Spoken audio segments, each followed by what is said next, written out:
Ora, muito boa tarde. Muito boa tarde. Ribeiro Cristóvão, agradeço desde já o facto de ter aceito participar neste projeto e de aceitar conceder-nos esta entrevista. Estamos na Escola Superior de Comunicação Social, hoje é dia 28 de setembro de 2021, são 15 horas.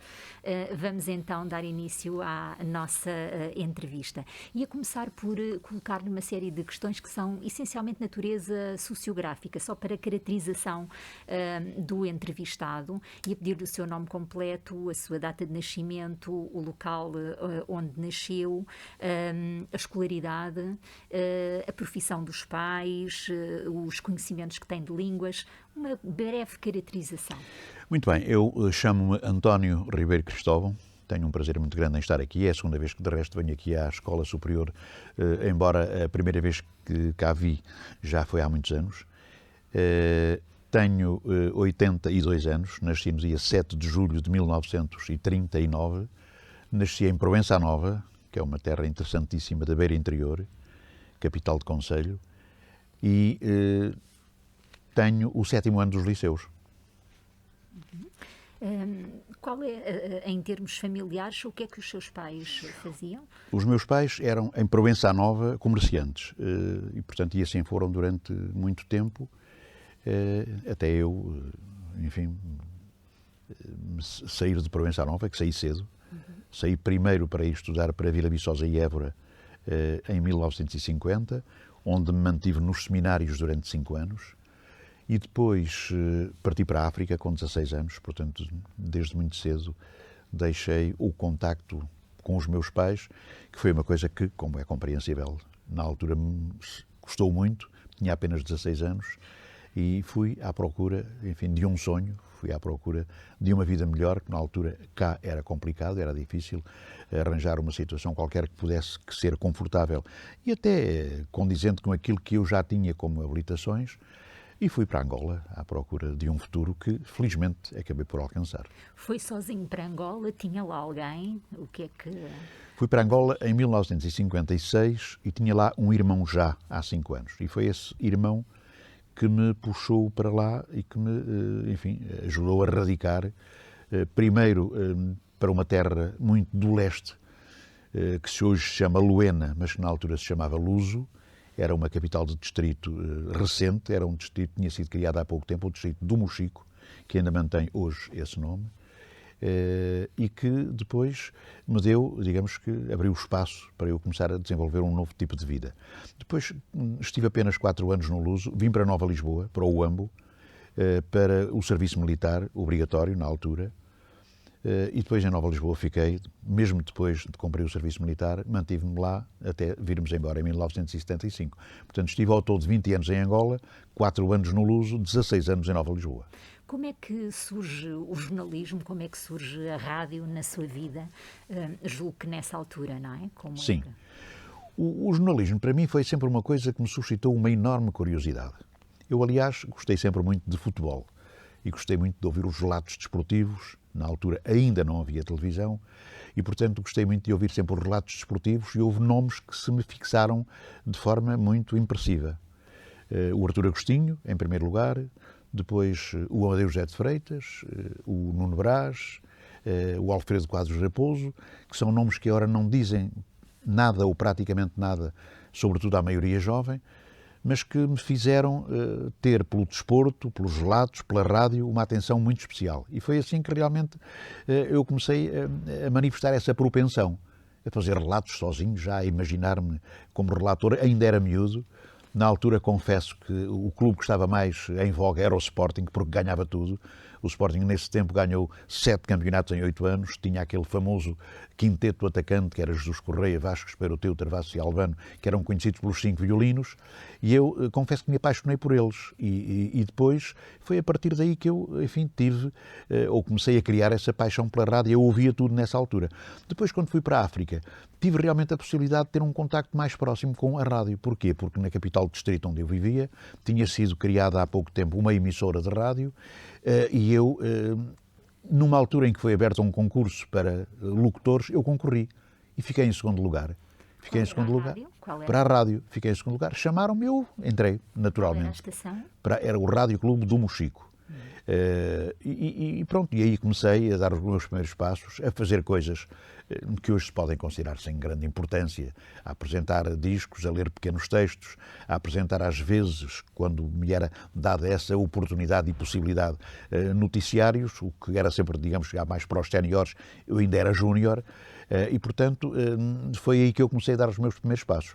Mas depois, quando vim para Nova Lisboa, tornou-se tudo muito mais sério. Porquê? Porque o Rádio Clube do Uambo era uma emissora já com uma dimensão muito grande a nível provincial. Era considerada a segunda rádio mais importante de Angola. A Angola tinha 18 estações de rádio. Em Nova Lisboa, o Rádio Clube do Uambo era considerada a estação mais importante de Angola a seguir à emissora oficial de Angola. E tinha grandes profissionais. Houve um particularmente que me marcou para toda a vida. Chamava-se Sebastião Coelho, foi um homem que foi importantíssimo na rádio, casado com uma senhora, Joana Campina, que também foi uma senhora muito importante na rádio, e que ajudaram a dar aqueles passos mais importantes. Tinha dado os primeiros passos na emissora do Mochico, do leste de Angola, mas ali de facto foi onde eu comecei a cimentar a minha carreira. Claro que fazia ao mesmo tempo o meu serviço militar e tive essa possibilidade, essa felicidade e essa possibilidade. Foi estando numa unidade militar onde estive onde tive 47 meses, praticamente 4 anos, a Escola de Aplicação Militar de Angola, onde me foi dada sempre a possibilidade de eu também poder fazer rádio. Eu fazia, digamos que, a minha vida militar durante o dia e à noite aparecia na rádio e fazia também, comecei a fazer as minhas coisas. E realmente foi aí que realmente eu dei passos muito importantes, que comecei inclusive a fazer os tais relatos desportivos que eu sempre idealizei, mas a fazê-los em direto e ao vivo, de forma titubeante a princípio, mas depois de forma mais consistente. E pronto, e quando passou todo esse tempo, eu tive que vir para Portugal, como veio a maior parte das pessoas. Nessa altura, eu, digamos que já trazia uma experiência, digamos, de algum modo bem cimentada nesses anos de atividade que tive lá e acompanhado sempre por pessoas muito experientes, de muita qualidade e pessoas muito competentes. E, portanto, quando cheguei cá, já vinha, de facto, com essa couraça que me poderia ajudar muito, mas não foi fácil, claro. Quando cheguei cá, as coisas eram mais difíceis, como certamente me vai perguntar. Agora, havia alguma remuneração por esse trabalho que tinha com a rádio? Era uma colaboração pro bono? Qual era? Não era. Eu era pago. Eu lembro que na altura eu era considerado assim uma espécie de um ricaço, porque eu tinha o meu ordenado de militar, eu era forreal miliciano e tinha o meu ordenado militar e era colaborador no Rádio Clube do Uambo, onde ganhava também uma quantia nessa altura já bastante importante, rondava ali os 2, 3 contos por mês.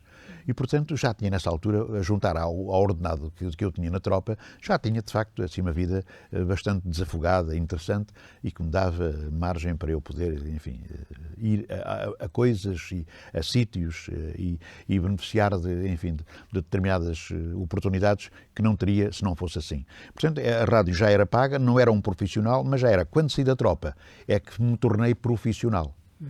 Tornei-me profissional, mas fui profissional também só rigorosamente durante um ano. Porquê? Porque ao fim desse ano eu entrei para aquela que era considerada uma das maiores empresas de Angola, a maior de Nova Lisboa indiscutivelmente, a Cuca, uma empresa de cervejas, Companhia União de Cervejas Angola, Cuca. Éramos 600 trabalhadores na Cuca e na Cuca estive realmente 12 anos. Estive no Departamento de Relações Públicas e Comercial e, portanto, depois aí também desenvolvi mais uma parte da minha atividade e isso deu-me, de facto, a possibilidade de eu ter um leque de atividades que me deram a possibilidade de mergulhar em diversas áreas nas quais não fui nunca um grande especialista, mas onde procurei ser o melhor possível. Portanto, a partir do momento em que assume esse cargo na Cuca, desvincula-se da rádio. Não, também, como acontecera na tropa, continuei ligado à rádio. E não havia incompatibilidade? A Cuca dava-me essa possibilidade. Porquê? Porque eu entrei primeiro para as relações públicas da Cuca. E a Cuca contratou-me porquê? Porque eu era já uma figura conhecida.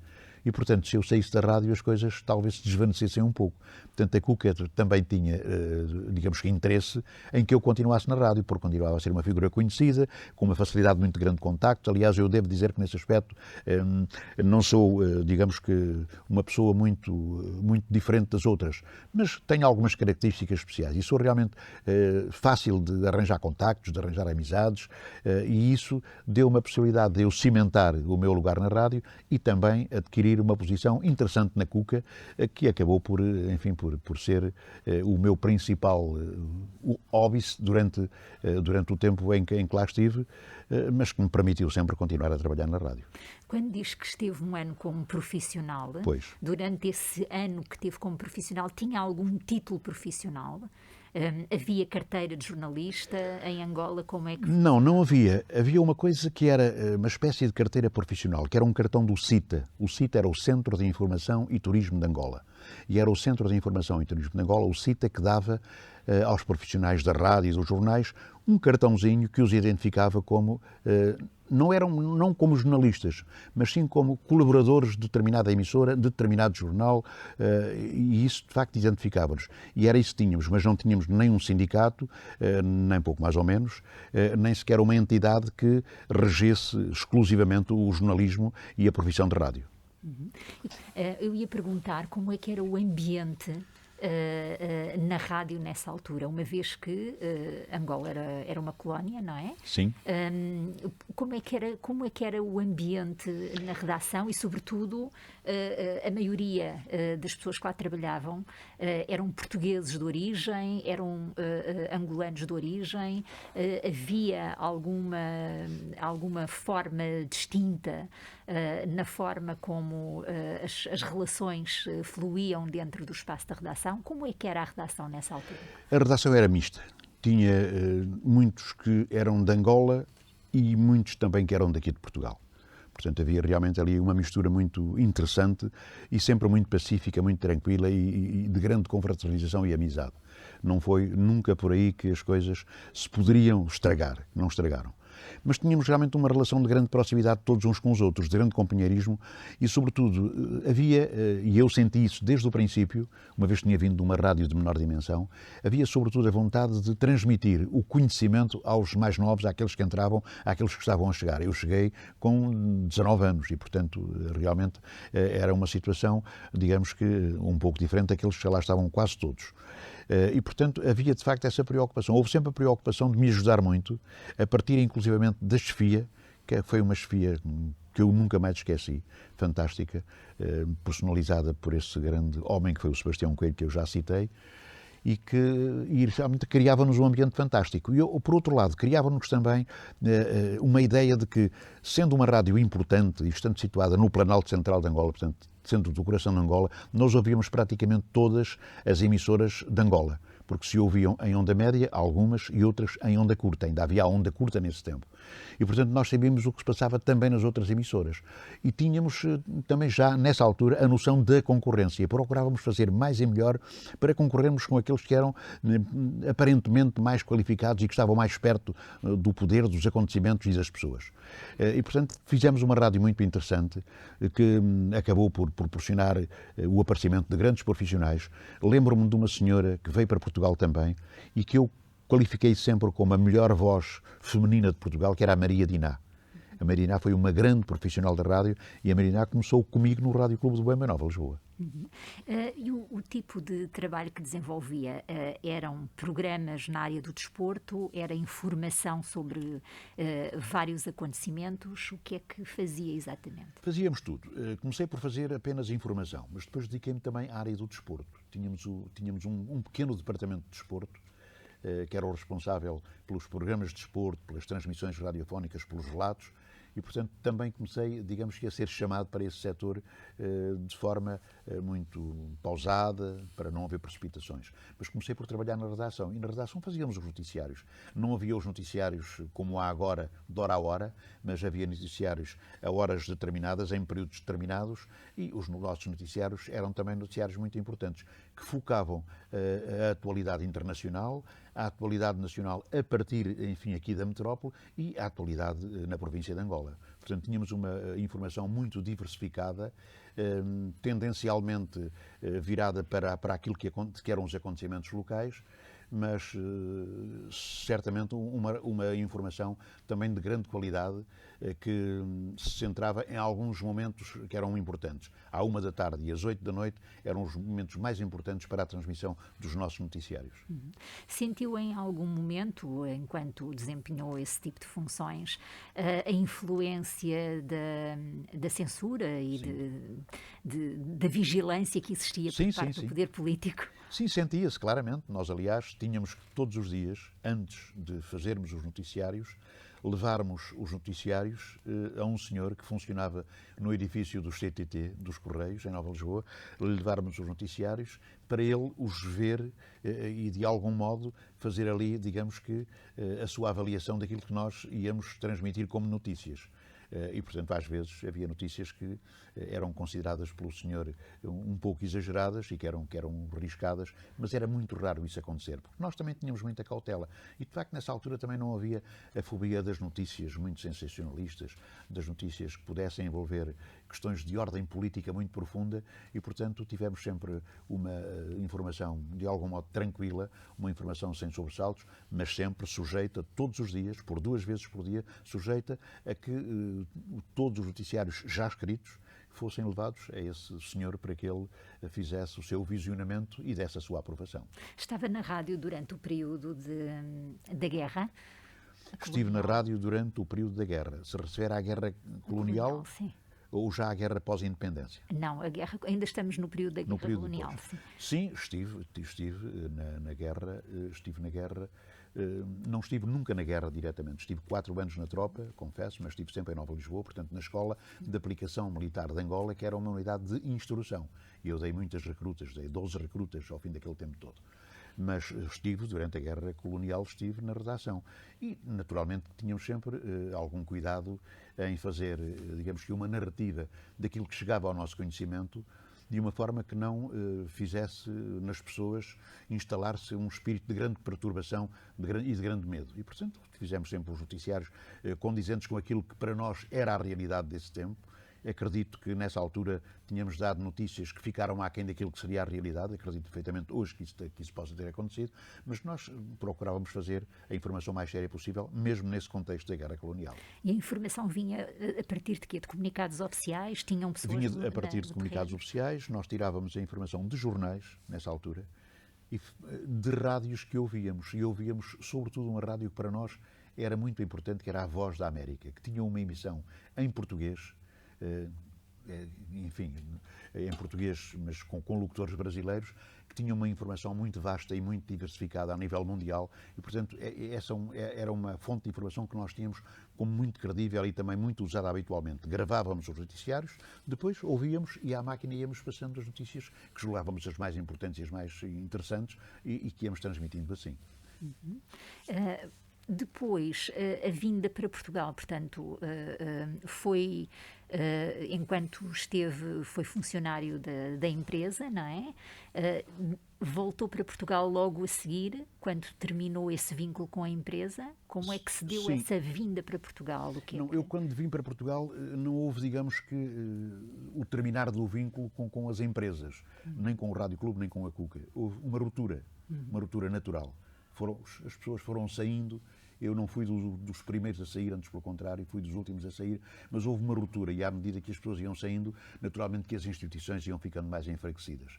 E, portanto, eu saí em setembro, ainda antes da independência, de ser declarada a independência, mas numa altura em que havia já grande perturbação em Angola e particularmente em Nova Lisboa, onde se degladiavam as 3 forças, o MPLA, a UNITA e o MPLA, com a UNITA a exercer uma certa preponderância, porque tinha sido ali naquela zona que o Savimbi tinha nascido, onde tinha conhecido e onde começou, ainda no tempo antes do 25 de Abril, digamos, a espalhar as suas ideias e os seus ideais, sobretudo junto das populações que estavam mais centradas no interior. E, portanto, a UNITA tinha ali já uma grande preponderância nessa altura. Mas é evidente que o MPLA procurou instalar-se porque era uma força já muitíssimo mais instruída, com muito mais conhecimentos, com muito mais ramificações em diversas origens no exterior, particularmente na União Soviética, e depois a FNLA, que era digamos que uma derivação da UPA, que foi o primeiro partido que apareceu em Angola, que era a União dos Povos de Angola, a UPA, que foi que cometeu atrocidades logo naqueles tempos, a seguir a 1960, cometeu atrocidades sobretudo no norte de Angola, e quando veio para Angola, já depois do 25 de Abril, veio esfiada por um senhor que se chamava Olden Roberto, mas que quase não sabia falar português. Dizia que era português, ou que era angolano, tinha nascido em Angola, mas fez a sua vida sempre no Congo, no ex-Congo belga, atualmente a República Democrática do Congo, e quando veio praticamente não sabia falar português. Portanto, a FNLA teve alguma dificuldade em se implantar, a única forma de o fazer foi pela força, pela violência. E realmente nesse aspecto, enfim, conseguiu ter algumas adesões que acabaram por não ser muito importantes, porque o primeiro partido passou a ser a UNITA, claramente, naquela zona do UAMBO, depois o MPLA e depois a FNLA. Mas depois, enfim, deu-se a guerra, deu-se aquela vinda dos sul-africanos para auxiliar a UNITA, deu-se aquele desmembramento todo que aconteceu e o MPLA acabou por tomar conta, enfim, de tudo, muito embora a UNITA se mantivesse sempre viva e ativa e a provocar os maiores distúrbios e as maiores confrontações de que eu me lembro e que deram origem a que nós todos nos viéssemos embora. Portanto, houve aí uma influência direta na vossa... Sim, claramente. Eu estava convencido. Eu tinha casado em Angola, tinha 3 filhos nascidos em Angola, com 10, 8 e 6 anos. Estava convencido que a minha vida seria sempre em Angola. Já tinha feito uma casa em Angola, portanto, estava convencido que a minha vida seria sempre em Angola, mas acabou por acontecer tudo ao contrário. Estava em Angola quando foi o 25 de Abril? Quando foi o 25 de Abril, estava em Angola. Lembro-me perfeitamente desse dia. Lembrar, sim. Recuperar a memória desse. Estava no Andulo, que era uma terrinha do interior, onde eu tinha ido em serviço da minha empresa, da Cuca, e quando me levantei no dia 26 de abril de manhã, lá na pensão onde estava, comecei a ouvir uns rumores ali fora de que em Portugal poderia ter havido qualquer coisa no dia 25, no dia anterior, porque tinha sido dito pela Rádio Sul-Africana, que era uma rádio também muito informativa e que abordava, enfim, normalmente sem receio, as questões todas, sobretudo de ordem internacional. E foi aí que eu comecei a perceber que realmente tinha havido alguma coisa em Nova Lisboa, em Portugal, no dia 26 de abril. Depois vim para a capital do distrito, que era o Bié, Silva Porto. Vim já com algum receio, porque começou a haver de facto uma grande agitação. Comecei a ouvir em permanência na rádio um comunicado do então governador de Angola, Santos y Castro, o Dr. Santos y Castro, que foi o último governador-geral de Angola, pai de Ribeiro y Castro, deste homem do CDS, o Ribeiro y Castro, e que nos dizia que tinha havido em Portugal, digamos, uma convulsão originada por um movimento militar, mas que em Angola não havia nada de especial, porque estivéssemos tranquilos, que fizéssemos a vida com normalidade. E pronto, e foi a partir daí que eu comecei a tomar contacto com aquilo que então passou a ser a nova realidade e começámos todos a sentir que, de facto, as coisas iriam mudar. Mas, independentemente disso, eu depois do 25 de Abril, em abril, ainda vim a Portugal passar 4 meses de férias, porque a empresa onde eu trabalhava, a Cuca, dava-nos a nós, funcionários, 4 meses de férias em Portugal, de 4 em 4 anos. E, portanto, eu, em junho, ainda vim a Portugal passar férias. E que Portugal é que encontrou? Já encontrei um Portugal muito revolucionário e muito diferente. Um Portugal que, de facto, não tinha nada a ver com aquilo que eu tinha conhecido muitos anos antes. Mas eu, na altura, a minha crença em relação à Angola era muito grande. Porquê? Porque nós tínhamos, de facto, digo isto sem qualquer rebuço, nós tínhamos uma convivência muito grande com as pessoas que nasciam em Angola, independentemente da sua cor, tínhamos todos um bom relacionamento e a minha crença era tão forte e estava tão radicada que eu comprei cá um carro novo, meti-o num barco e levei-o para Angola em outubro de 1975. Portanto, convicto de que realmente as coisas em Angola, mais problema, mais convulsão, menos convulsão, iriam realmente resolver-se para bem de todos. Depois, não aconteceu exatamente assim. Quando me vim embora em 75, não trouxe nada, trouxe apenas a minha mulher e 3 filhos, não trouxe nada. Quando é que veio exatamente em 75? Foi em novembro? Em que mês não, foi? Vim em 26 de setembro de 75, é que vim para Portugal. Então foi logo depois de regressar de férias? Não, foi um ano, aliás, estou a dizer, eu estou a dizer mal. Eu vim de férias em 74. Ok. A seguir, em junho de 74, a seguir ao 25 de Abril. Sim. E, portanto, quando fui para Angola e pronto, e levei esse automóvel que comprei cá, foi em outubro de 74. E pronto, e um ano depois é que vim definitivamente em setembro de 75. Quando vem em 75, apanha Portugal precisamente em pleno verão quente, não é? Quentíssimo, quentíssimo. Lembro-me que um dia estava em casa da minha irmã em Alcochete e fui ver um jogo de futebol ao Estádio Alvalade. e vi-me aflito para passar, porque havia em pequenos espaços, havia patrulhas a vigiarem tudo e todos, mandaram-me abrir o carro dezenas de vezes até chegar ao Cochete, e aí foi a minha primeira e mais dolorosa experiência de que as coisas em Portugal tinham realmente mudado. Depois, houve pouco tempo depois, o 28 de setembro, que houve aquela maioria dita silenciosa na altura, e as coisas aí, de facto, conheceram, digamos que uma mudança radical, porque aí, de facto, a esquerda radical instalou-se definitivamente no poder, através do primeiro-ministro de então, Vasco Gonçalves, e as coisas tornaram-se, naturalmente, muitíssimo mais difíceis. Mas quando eu fui para Angola, digamos que aquilo que eu tinha visto cá, exatamente, tinha-me dado a certeza de que ainda tinha mais vontade de continuar em Angola. Mas pronto, mas não foi possível. Mas depois veio mais tarde o 25 de novembro e as coisas recompuseram-se no bom sentido. Quando regressa, imediatamente começa a tentar encontrar emprego, não é? Como é que foram esses primeiros meses? Como é que depois chega novamente à rádio, não é? Gosto pouco até de recordar esse tempo, porque foram uns tempos muito atribulados para mim e, sobretudo, para a minha família, para a minha mulher e esposa, para os meus 3 filhos, porque eu não tinha trazido nada. Tinha trazido 3 ou 4 saquitos com as coisas mais elementares, roupas e etc. E, de facto, passei 4 meses terríveis. Comecei imediatamente a procurar emprego. Vinha todos os dias de Alcochete até Lisboa, no primeiro barco, que era o barco da manhã das 6 horas, e depois regressava no último barco às 9 da noite, e eu calcorreava todos os sítios. Ia à emissora, ia ao Rádio Clube Português, cheguei a ir até à RTP,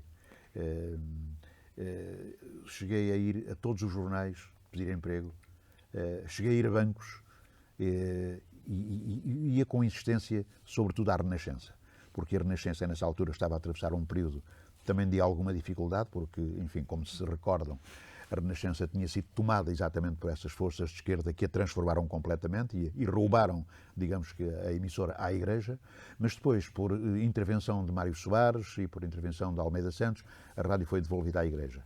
Mas, naturalmente, nessa altura, havia muitas cautelas da parte da Renascença em admitir pessoas, porque tinham que ser, digamos que, bem avaliadas em relação não apenas à sua qualidade profissional, mas, sobretudo, e também em relação à sua qualidade humana. E pronto, eu comecei a virar-me preponderantemente para a Renascença e comecei a ir lá com frequência. Ia lá todos os dias de manhã e à tarde. Até que um dia, para se verem livres de mim, admitiram-me. E então eu entrei para a Renascença no dia 1 de fevereiro, isto é, 4 meses depois de ter chegado a Portugal. 1 de fevereiro de 76. 1 de fevereiro de 1976. Entrei em fevereiro de 76, fui admitido com um ordenado de 6 contos por mês, e com um contrato a prazo de 1 mês. Portanto, era claramente a ideia de que se ele não servir daqui a 1 mês, a gente diz-lhe que é obrigado, mas vai procurar a vida no outro lado. E foi contratado para quê? Para ser locutor, jornalista? Comecei por fazer logo, enfim, eu não sendo um jornalista, mas comecei logo por fazer, digamos que noticiários. Nós, na altura, quando eu entrei para a Renascença, éramos apenas 4 funcionários na redação da Renascença. Eu, Paulo Oliveira, o Luís Magalhães e o Pereira Caldas. Éramos apenas 4. E nós, os 4, fazíamos noticiários para todas as horas, porque começou, nesta altura, já a fazer-se, digamos que essa modalidade de fazer noticiários de hora a hora. E eu comecei a fazer noticiários nessa altura. E a verdade é que, ao fim de 20 dias, o Sr. Engenheiro Magalhães Crespo, que era, digamos que a entidade executiva mais importante da Renascença, o presidente era o Corno Gonçalves Pedro, mas o executivo era o Engenheiro Magalhães Gonçalves Crespo, chamou-me ao gabinete para me dizer que estavam a gostar muito do meu trabalho e que, se eu quisesse, fazíamos já um contrato definitivo. Claro que eu fiquei radiantíssimo. Fiz um contrato definitivo no dia 20 de fevereiro, portanto 20 dias depois de ter estado a prazo, e o meu ordenado foi logo aumentado para 9 contos, foi logo aumentado 50%. E foi assim que eu comecei a minha carreira na Renascença e a minha carreira no jornalismo verdadeiramente a sério. Éramos poucos, mas procurávamos fazer tudo muito e bem. Claro que, nessa altura, porque contrariávamos um pouco aquilo que era, digamos, ainda a situação, ainda havia ali muito preque, e, portanto, a Renascença começou a ganhar calmamente, tranquilamente, as audiências, e fomos durante muito tempo a rádio mais escutada em Angola. E que ambiente é que encontrou na redação? Porque não se passa por um período desses incólume, não é? Sim. Há sempre marcas e feridas, claro, que ficam. Que ambiente é que encontrou na redação?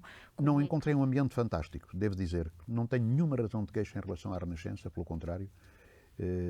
A única razão que eu tenho para com a Renascença é de ser grato, e continuo a ser grato para com a Renascença até hoje. E a verdade é que até hoje me mantenho ligado à Renascença, muito embora me tenha reformado já há algum tempo. Mas mantenho a minha ligação, o meu vínculo, através de emissões, participações diárias nas emissões de desporto, no site da Renascença, etc.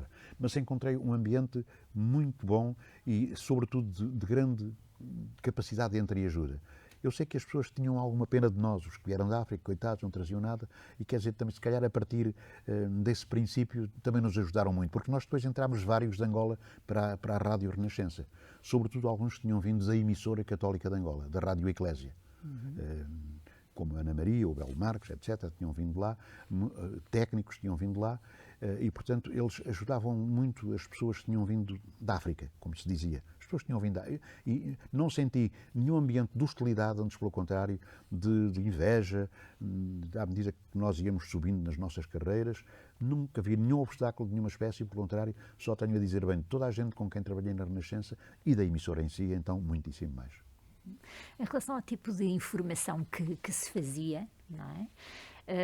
Encontrou algumas diferenças na forma de trabalhar, na forma de abordagem, em relação àquilo que tinha experienciado em Angola, certamente? Sim, claro, encontrei grandes diferenças. Tínhamos meios que em Angola não tínhamos. Por exemplo, eu a primeira vez que trabalhei na Renascença, deparei-me com um fax, que era uma coisa que nós, e com as notícias vindas em rolos de papel intermináveis, que nós líamos e das quais aproveitávamos uma grande parte das notícias, mas essa realmente foi a grande sensação, é que as nossas fontes de informação eram muito mais vastas e muito mais diversificadas do que eram em Angola. E, portanto, eu tive aqui um encontro com uma nova realidade, à qual me procurei adaptar o mais rapidamente possível, e acho que consegui, e procurei, inclusivamente, ir aperfeiçoando algumas coisas dos meus conhecimentos, ajudando aqueles que estavam, enfim, mais novos do que eu na redação, e recebendo também ensinamentos fortes daqueles que estavam acima e antes de mim. Como é que olhava para as outras rádios, para os outros jornais? Porque o ambiente, a comunicação social, apesar de tudo, a recomposição do tecido dos meios de comunicação, claro, neste contexto político, foi algo que se foi ajustando ao longo dos tempos, não é? Como é que olhava para os outros meios de comunicação? Como é que sentia que era o lugar da própria Renascença relativamente às outras rádios? Como é que olhou para o panorama da comunicação nessa A altura? Renascença não era bem vista nessa altura, porque havia realmente uma forte tendência de esquerda que estava também cimentada nos outros órgãos de informação, quer fossem rádios, quer fossem jornais. Era visível a tendência esquerdista na informação em Portugal. E nem sempre muito séria, devo confessá-lo, muitas vezes tendenciosa. E isso contrastava muito com aquilo que nós fazíamos na Renascença. Procurávamos fazer uma rádio séria, procurávamos fazer uma rádio objetiva e, sobretudo, uma rádio baseada muito na verdade. E isso diferenciava-se um pouco daquilo que acontecia em algumas emissoras. Eu lembro de períodos críticos da então, já era a Antena 1, da antiga emissora nacional, em períodos críticos da Antena 1, em que realmente nós sabíamos que ninguém se entendia, porque andavam todos, digamos que às turras uns com os outros, havia tendências de fações diferentes, de esquerda, de direita, de centro, etc. E isso provocava ali, digamos que tumultos quase constantes, o que não acontecia na Renascença. E havia realmente uma grande diferença. Nós diferenciávamos nessa altura, sobretudo a partir desses princípios. Nós fazíamos uma rádio que tentava ser objetiva, que tentava ser séria e que procurava ser, de facto, detentora da verdade, muito embora, certamente, por vezes, também tenha fugido a ela, admito perfeitamente que isso tenha acontecido. Mas havia realmente essa grande diferença. E pronto, e os profissionais da rádio eram sempre olhados de uma forma um bocado diferente, exatamente por isso. Porque era a rádio da Igreja, e a rádio da Igreja, nessa altura, era, enfim, a tentação que havia era de procurar chutá-la para canto o mais possível. Essa questão de ser a rádio da Igreja, de ter, no fundo, uma ideologia subjacente ao projeto, Claro. Não sentia que o limitava? Até que ponto é que era uma limitação também na abordagem, na escolha dos temas? Como é que se enquadrava essa... Sinceramente, nunca me senti limitado na Renascença. A Renascença era, e ainda é hoje, pertence de duas entidades, da Conferência Episcopal Portuguesa e do Patriarcado de Lisboa. Nunca vi os meus patrões na Renascença. Nunca vi fisicamente, nunca senti lá a presença de nenhum dos meus patrões. isto é, nem da Conferência Episcopal, nem do Patriarcado de Lisboa. Às vezes, quando havia necessidade de fazer alguma gravação, nessa altura com o Cardeal Patriarca, as gravações eram feitas no Patriarcado, portanto não era o Patriarcado que vinha à rádio. E, portanto, nunca senti a presença física dos meus patrões e nunca me senti coagido em nada. Claro que é evidente que tínhamos algum cuidado. Tínhamos algum cuidado em algumas notícias e no contacto até com algumas entidades. Na altura, eu nunca me senti coagido em nada, nunca senti restrições de nenhuma espécie, fiz sempre aquilo que entendi que devia fazer, mas procurando naturalmente obedecer a essas vertentes que eu já citei aqui por diversas vezes. O rigor, a verdade e de facto, a isenção. Identificava-se também pessoalmente com essa linha editorial, é católico, suponho. Identificava-me perfeitamente com essa linha e ainda hoje me identifico.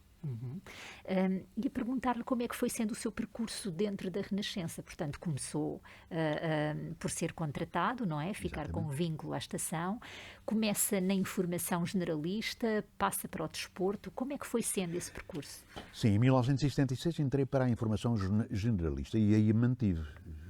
Enfim, fui mantendo a minha categoria, até que, enfim, depois cheguei, fui subindo, fui dando a ideia às pessoas responsáveis de que a minha capacidade, enfim, ia melhorando e cheguei a ser o chefe de redação da Renascença. Mas acontece que a Renascença, nessa altura, tinha uma programação muito servida por produtores independentes, produtores de fora. Faziam os programas, sobretudo os programas musicais, de entretenimento, etc. E a Renascença começou a sentir a necessidade de chamar a si essa produção. Inclusivamente o desporto era produzido por uma empresa do Porto, pela Rádio Placar do Porto. E logo aí eu comecei a fazer relatos na Renascença, ainda no tempo da Rádio Placar. Mas a Renascença começou aos poucos a sentir que tinha capacidade, e era recomendável ser ela própria a absorver a sua própria programação, a ser ela a produzir os seus programas e tudo aquilo que dissesse respeito às emissões. E assim começou a ser, de facto. E, portanto, a Renascença depois, em 1980, decidiu criar também o Departamento de Desporto, que mais tarde se transformou em Direção do Desporto. E pronto, e chamou-me a mim para responsável. Na altura, eu aproveitei a circunstância de o Artur Agostinho ter vindo do Brasil, onde tinha estado também 4 anos refugiado. O Artur Agostinho veio do Brasil, convidei-o para participar naquele que era então um projeto, e depois ele aceitou, como é evidente, e integrei mais pessoas, como figuras que na altura eram figuras muito carismáticas, uma delas, e a principal, era o Alves dos Santos, que era uma figura mítica da rádio e televisão portuguesa, onde apresentou o Domingo Desportivo durante muitos anos. Depois, com várias outras pessoas, o Romeu Correia, que entretanto se desvinculou da Antena 1 e veio para a Renascença, o Vítor Serpa, que era também um elemento antigo dos emissores associados de Lisboa. Criámos ali o Gabriel Alves, criámos ali uma equipa muito uniforme e muito boa e fundámos o Departamento de Desporto. E pronto, e começámos a fazer algumas emissões, começámos nós a ser responsáveis pelos relatos de futebol, pelos relatos de desporto, e eu criei uma coisa que já tinha trazido de Angola, que era a Bola Branca, que é um programa que, enfim, que criou, digamos que raízes muito fortes, ainda hoje se mantém, felizmente, na Renascença. Digamos que hoje é provavelmente o título da rádio mais antigo de Portugal, porque foi criado exatamente cá em 1980, mas eu já tinha trazido esse título de Angola. E a Bola Branca depois também criou ali, digamos que, espaços de informação muito interessantes, muito importantes, começaram, digamos que, a regimentar o interesse e a audiência da maior parte das pessoas. E digamos que foi na base da informação e na base do desporto que depois a Renascença cresceu muito, embora, como é evidente, tivesse sido acompanhada pela programação, e na programação onde se destacava o nosso querido António Sala. Começou a fazer o Despertar, também veio de fora, veio também nessa altura da Antena 1, começou a fazer o Despertar, e tudo isto depois ali constituía uma amálgama que teve um sucesso extraordinário, que manteve a Renascença no topo durante muitos anos e que foi a rádio mais ouvida e mais tida como séria em Portugal. O Sala deu, de facto, também ali um grande impacto com o Despertar, e ali a Olga Cardoso na parte da manhã. Portanto, constituímos ali, de facto, digamos que esse conjunto de coisas boas que fizeram da Renascença, digamos que, uma grande rádio, e eu sinto-me particularmente orgulhoso por isso, porque contribui muito com a minha fatia do desporto para esse sucesso. E depois deu aso também à criação de outra coisa que para mim foi muito importante. A Renascença admitiu muita gente e criou muita gente. Os grandes nomes, pelo menos muitos nomes da grande informação em Portugal, passaram pela Renascença. E o desporto, isso aconteceu também. Eu criei também ali muitos nomes, fiz ali muitas pessoas que hoje ainda são figuras, e hoje são figuras, felizmente, na rádio e na televisão, e, portanto, nós, se calhar é ousado dizer que fizemos uma escola, mas talvez se possa dizer um pouco isso. Criámos ali uma escola, tanto no que tinha a ver com a informação, como tinha a ver com o desporto, e isso foi visível depois naquilo que se espalhou por praticamente todos os órgãos da comunicação social em Portugal. Como é que se articulava o Departamento de Desporto com a redação da informação geral? Cada vez que havia um acontecimento desportivo, era o Departamento de Desporto que ia cobrir e prestava o serviço, ou continua a haver uma editoria de desporto na redação? Não. O desporto era completamente independente na Renascença. Naturalmente que funcionando em coligação com a redação, quando havia qualquer acontecimento que ia para além dos nossos horários do desporto, a redação dava acolhimento a essas notícias, mas éramos nós os protagonistas dessas notícias, não era a redação. Portanto, havia realmente ali um funcionamento independente, muito embora não fôssemos inimigos, antes pelo contrário, éramos da mesma casa, éramos patrocinados pelas mesmas ideias e, portanto, nós fazíamos, digamos que uma rádio conjunta, muito embora separada, com interesses semelhantes, o de conseguirmos o grande objetivo de sermos a rádio mais ouvida, mas, enfim, às vezes por caminhos completamente diferentes. Foi a década de 80, não é? 80. A criação Começámos em 80. do departamento.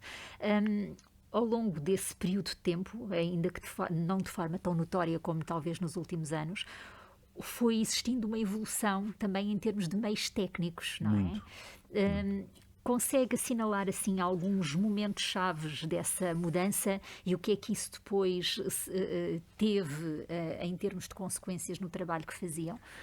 Sim, houve realmente períodos completamente distintos. O período inicial é aquele período em que nós vamos para os campos de futebol e temos que levar os fios às costas para podermos fazer a transmissão de um relato. E às vezes em condições perfeitamente incompreensíveis e inaceitáveis. Fiz um relato uma vez em cima de uma oliveira. Portanto, havia coisas estranhas. E o operador, o técnico, ia comigo, coitado, ia com 2 malas que pesavam para aí 20 quilos cada uma, carregadas de material para poder fazer o relato. Depois, houve ali uma transição para o telefone móvel, mas era um telefone que eram aqueles tijolos grandes, que também, sendo, enfim, importantes e interessantes e darem novas possibilidades, mas também, digamos que não resolviam todos os problemas, não, antes pelo contrário. Até que depois chegou à fase mais adiantada e os telemóveis passaram a resolver as coisas em melhores condições. E hoje nós temos, de facto, condições fantásticas para as pessoas que vão fazer um relato de futebol, que vão fazer uma transmissão em direto de qualquer acontecimento, em condições que antigamente não eram possíveis. Tínhamos que, na véspera, fazer a marcação de um circuito para os Correios, para os TLP, um circuito que era depois instalado pelos TLP, com fios intermináveis, até chegar ao local da transmissão. Hoje não, hoje isso está. Era possível em todos os estádios ou havia alguns onde as dificuldades eram maiores? Não, havia alguns onde as dificuldades eram maiores, isto eram aqueles onde nós habitualmente íamos menos vezes. Os estádios do Sporting, do Benfica e do Porto eram aqueles onde íamos mais vezes e, portanto, nesses tínhamos redes fixas instaladas, digamos que sempre. Estavam instaladas, eram, digamos, contratos firmados por 1 ano. A linha era instalada por 1 ano nesses sítios. E nessa altura, pronto, era muito embora fosse necessário levar todo aquele material que era importante para fazer a transmissão, a instalação já não tinha qualquer problema. Agora, nos outros estádios onde nós não tínhamos instalações fixas, aí as coisas eram exatamente como eu citei, era necessário levar fios, era necessário, na véspera ou 2 dias antes, os TLP instalarem linhas telefónicas lá, depois as linhas telefónicas às vezes não funcionavam, havia interrupções pelo meio, havia toda uma série de problemas que hoje realmente não se verificam. E ainda bem, porque realmente as condições melhoraram e dão possibilidades diferentes para melhor a todos aqueles que trabalham nesse ramo. O uso de mais do que uma pessoa no estádio de futebol durante os relatos, eu estive a entrevistar um senhor que era o António Cartaz. Que me deu acesso a umas gravações que ele fez do Benfica, jogos do Benfica lá, que ele fez o relato. E aquilo era feito de uma forma muito rudimentar, que era ele sozinho a gravar para um microfone o relato no meio do estádio. Como é que foi essa evolução de haver só um locutor a narrar tudo, até haver vários locutores a dividirem o relato, a ter sons do som ambiente, além do som do microfone? Como é que foi essa evolução? Então, hoje as coisas já são realmente diferentes, porque Mas, de qualquer modo, o Descendo bem dá parâmetros antigos. Antigamente nós tínhamos na rádio ou na televisão, tínhamos um elemento a fazer a narração do jogo, aquilo que se chama a narração do jogo. Depois tínhamos os comentadores, que são as pessoas que estão a ver o jogo connosco, mas o estão a ver de outra maneira. Nós estamos apenas a relatar, estamos a dizer aquilo que está a passar. Os outros estão a dizer porque é que aquilo está a passar e como é que está a passar. E depois há os que estão mais próximos do jogo, os tais repórteres em campo. Esses são os que vão aos pormenores, porque estão próximos do banco, estão próximos da linha lateral, estão próximos dos jogadores e absorvem muito mais rapidamente e muito mais facilmente aquilo que se passa no jogo, dentro do jogo em si. E, portanto, há realmente essas diferenças, mas todas essas áreas são perfeitamente compartimentadas, muito embora depois contribuam todas para um produto final, para um bolo final que é sempre em todos os lados da mesma forma. Mas há realmente aqui compartimentos que são diferentes, mas confluem todos no mesmo sentido. Mas nos anos 74, quando fazia os relatos, já havia essa diversificação? Como é que isso apareceu? Não. Começou a ser feito, aliás, pouco depois do 25 de Abril. A história de haver repórteres de campo, porque não havia. Porquê? Porque não havia os tais meios técnicos que há hoje.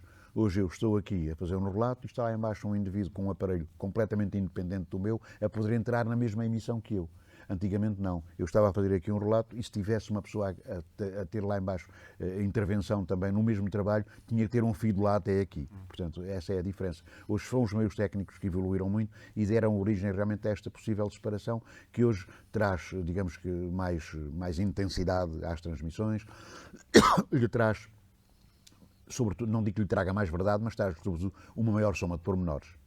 Isso é essencialmente no que diz respeito às transmissões em direto. Exatamente. Não é? No que diz respeito às reportagens que precisam de edição, de montagem, quanto tempo é que levava mais ou menos entre o momento em que se captavam as declarações, em que se faziam as captações e depois o ir a peça para o ar? Qual era o processo? Demorava bastante tempo, porque aquilo era gravado em fita, depois nós punhamos uns papelinhos a marcar o sítio onde queríamos que começasse ali, uma declaração, e mais à frente outro papelinho para a declaração que também tinha interesse e que começava ali, e portanto havia de facto todo esse tempo, mas primeiro era feita a gravação em bruto, e depois nós íamos selecionando as partes mais interessantes e passando essas partes mais interessantes para outra fita, onde então aí já ficava, digamos que, em definitivo, a emissão para poder ir para o ar no momento mais oportuno, considerado mais oportuno. Mas havia alturas em que isso não era possível, que as coisas eram feitas em cima da hora, as coisas aconteciam poucas horas antes ou poucos minutos antes e às vezes tínhamos que levar as bobinas em bruto para a própria emissão. E naturalmente que isso às vezes dava aso a alguns desencontros, a alguns enganos, mas que eram sempre remediáveis, porque quando acontecia haver qualquer perturbação desse género, o improviso da pessoa que estava ao microfone ajudava a resolver a situação.